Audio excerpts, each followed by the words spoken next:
Benjamin Fulford le 31 décembre 2018. Si nous nous y mettons tous, 2019 verra la victoire finale contre la mafia khazariane, par Benjamin Fulford. Le 31 décembre 2018. De nombreux signes indiquent que 2019 sera une année décisive dans la bataille contre cette mafia khazariane adorant Satan. Non seulement les arrestations massives ont commencé, mais la partie génocidaire de l'establishment pharmaceutique médical est finalement éliminée également. Un autre signe évident que les choses ne se passent plus comme d'habitude vient du fait que l'armée américaine se retire de Syrie, Afghanistan, Irak et ailleurs. Et cette fois-ci, la fermeture du gouvernement des États-Unis pourrait entraîner des procédures officielles de faillite contre le gouvernement corporatif illégal qui s'est emparé de Washington DC depuis 1871.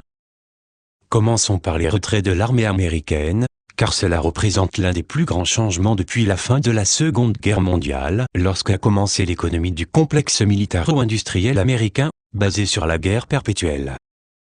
Selon des sources du Pentagone, la visite en Irak du président des États-Unis, M. Donald Trump, le jour de Noël, laisse présager un retrait de ce pays. Cela fait suite aux annonces du retrait des troupes de l'Afghanistan et de la Syrie, ainsi qu'un cessez-le-feu au Yémen. Nous constatons également que presque tous les groupes de transporteurs américains sont maintenant au repos dans leur port d'attache. Pour faire encore plus fort, les sources disent, la mission du ministre de la Défense par intérim, Patrick Shanahan, sera de faire connaître publiquement la force spatiale, de ramener les troupes au pays, de libérer des technologies extraterrestres cachées, de faire fermer les installations outre-mer et de frapper à la base pour en extirper les déchets, et ainsi créer une armée plus efficace. Cela signifie la paix sur terre aux gens de bonne volonté, dans un sens très réel, en ce temps des fêtes. Les sources du Pentagone affirment également que la longue fermeture du gouvernement des États-Unis facilite l'arrestation des partisans de l'État profond, qui sont intégrés dans le gouvernement. Ils affirment en outre que le premier haut fonctionnaire à être publiquement jugé dans ce Nuremberg 2.0 sera l'ancien directeur de la CIA, John Brennan. Il y a aussi beaucoup de spéculations en ce qui concerne la famille Bush-Clinton et leur esclave de maison, Barack Obama, étant donné qu'ils ont apparemment tous disparu des yeux du public depuis que le gouvernement des États-Unis a cessé ses opérations. Nous voulons tous qu'ils soient jugés publiquement pour leurs nombreux crimes contre l'humanité. Il s'agit ici, tant de massacres en Haïti, au Japon et ailleurs, et non pas uniquement pour avoir vendu à la Russie les ressources des États-Unis en uranium, en échange de pots de vin. Espérons que ce sera présenté sur tous les écrans de télévision et moniteurs du monde entier au début de l'année prochaine. L'autre chose qu'il nous faut voir, c'est un démantèlement final de l'Union européenne, qui a été structurée exactement comme l'avait été l'Union soviétique, avec seulement un parlement de tampons et des votes secrets parachutant un unique candidat pour les positions de tête. Sur ce front, des sources du Pentagone affirment que la chancelière allemande, Angela Merkel, est forcée de retirer les troupes allemandes de l'Afghanistan, tandis que son esclave de président français, Emmanuel Macron, est contraint de retirer les troupes françaises de la Syrie. Selon des sources de la CIA, cela les privera de ce qu'il leur reste du contrôle sur le pétrole et l'héroïne, et accélérera l'effondrement de leur régime criminel. D'autres signes indiquaient enfin que de grands changements interviendraient après le mois de mai. Comme nous l'avons noté la semaine dernière, le Japon aura un nouvel empereur en mai, et en Belgique, le roi a demandé au Premier ministre démissionnaire de rester en poste jusqu'en mai. Il s'avère maintenant qu'Israël aura un nouveau gouvernement en mai également. La démission du gouvernement israélien la semaine dernière signifie que le génocidaire satanique, Benjamin Netanyahou, sera enfin traduit en justice, ce qui est attendu depuis déjà trop longtemps.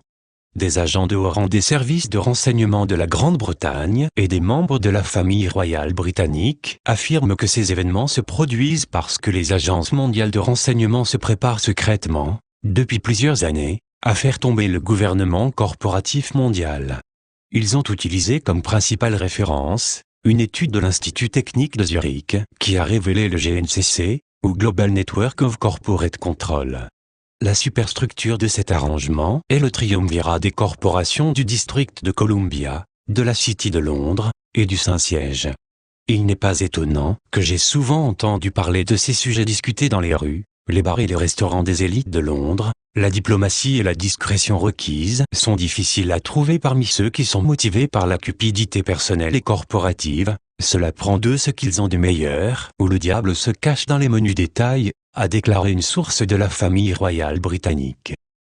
Le plan d'action pour faire tomber ce triumvirat a été élaboré par le Collège national de la guerre des États-Unis, selon les sources. La refonte est la méthode la plus efficace pour niveler n'importe quelle superstructure telle que décrite ci-dessus, a déclaré la source royale. C'est ce qui a conduit à la décision de fermer temporairement le gouvernement des États-Unis, a-t-il ajouté.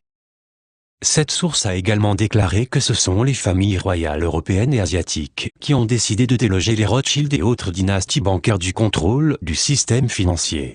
Les chefs d'État souverains devront tout être extrêmement aptes et capables pour ce faire. C'est en partie pour cette raison qu'a eu lieu l'abdication au Japon, a-t-il dit. C'est aussi la raison pour laquelle la reine des Pays-Bas, le roi d'Espagne, le roi de Belgique, le pape Malédicte, l'émir du Qatar et d'autres dirigeants à vie de lignée ancestrale ont abdiqué, ont expliqué des sources de la CIA.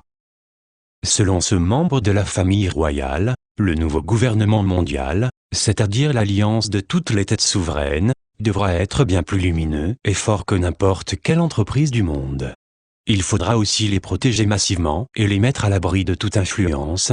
Tous les tribunaux diplomatiques devront être passés au peigne fin, un assainissement médico-légal total. Bien sûr, cela ne signifie pas que les parties saines et fonctionnelles du système bancaire mondial seront détruites, les sources sont toutes d'accord sur ce point. Les oligarques sataniques sont également condamnés parce qu'ils ont commis une erreur fondamentale lorsqu'ils ont décidé de mettre à exécution leur plan de tuer 90% de la population mondiale, qu'ils appellent les bouches inutiles. En effet, les personnes qu'ils ont embauchées pour leur protection personnelle ont réalisé qu'ainsi, leur propre famille était sur le point d'être assassinée. C'est pourquoi, d'après un collaborateur de Blackwater, les tireurs associés embauchés par Blackwater ont récemment publié une annonce annonçant « Nous arrivons ». En conséquence, la décision des gouvernements souverains, et des peuples qui le représentent, de reprendre le contrôle des corporations, devient visible pour tous. Par exemple, le gouvernement de la Californie a décidé de poursuivre la société Pacific Gaia Energy, contrôlée par Rothschild, pour motif de meurtre, suite aux récents incendies qui ont ravagé la Californie. En outre, aux États-Unis, toute l'hystérique où montait la Russie à voler les élections est exposée pour l'arnaque elle est, avec des poursuites pénales contre les personnes qui ont récemment utilisé cette arnaque russe pour voler les élections au Sénat en Alabama. Le Vatican, pour sa part, qui a longtemps lutté seul contre l'utilisation abusive des vaccins pour le contrôle involontaire des naissances, la propagation du cancer et autres fins infâmes, a convaincu le gouvernement italien de remplacer son conseil en entier, ayant démontré sans appel que les vaccins utilisés pour les vaccinations ne contenaient pas les antigènes utiles dont on faisait de la publicité. En outre, l'industrie mondiale de la viande est enfin publiquement attaquée pour avoir propagé le cancer en empoisonnant des produits dérivés de la viande avec des nitrites, NDLT, produits chimiques cancérigènes.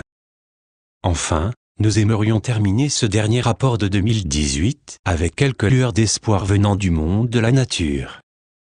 Ici, nous assistons à un retour en force d'animaux en danger, critique d'extinction. L'an dernier, par exemple, les castors sont revenus en Italie et en Écosse pour la première fois depuis 500 et 300 ans, respectivement. Au Japon, l'ibis à l'état sauvage n'est plus une espèce disparue. Pour plus d'espoir, jetez un coup d'œil à cette liste de 25 espèces qui ont rebondi au bord du gouffre, allant du pigargue à tête blanche au panda. Les fascistes, rappelez-vous, le fascisme signifie fondamentalement domination des corporations, doivent réaliser qu'il serait beaucoup plus profitable de transformer les bouches inutiles en bouches utiles plutôt que de les tuer. Ils doivent aussi comprendre qu'une forte densité de population est compatible avec la nature vierge, tant que le gouvernement est bon. On peut le constater dans des pays comme le Japon et Cuba. Alors, bonne année à tous. Travaillons tous ensemble pour faire de 2019 l'une des meilleures années de l'histoire, qu'elle soit humaine ou autre. Traduction Estelle Petite Étoile. Version originale anglaise, benjaminfulfort.net. Note de la traductrice. Pour ceux qui comprennent l'anglais, je suggérerais vraiment que vous vous abonniez à la lettre hebdomadaire de Benjamin Fulford. Les gens comme lui travaillent fort pour nous, et ce, au péril de leur vie. Les soutenir est un tout petit moyen de leur témoigner notre reconnaissance.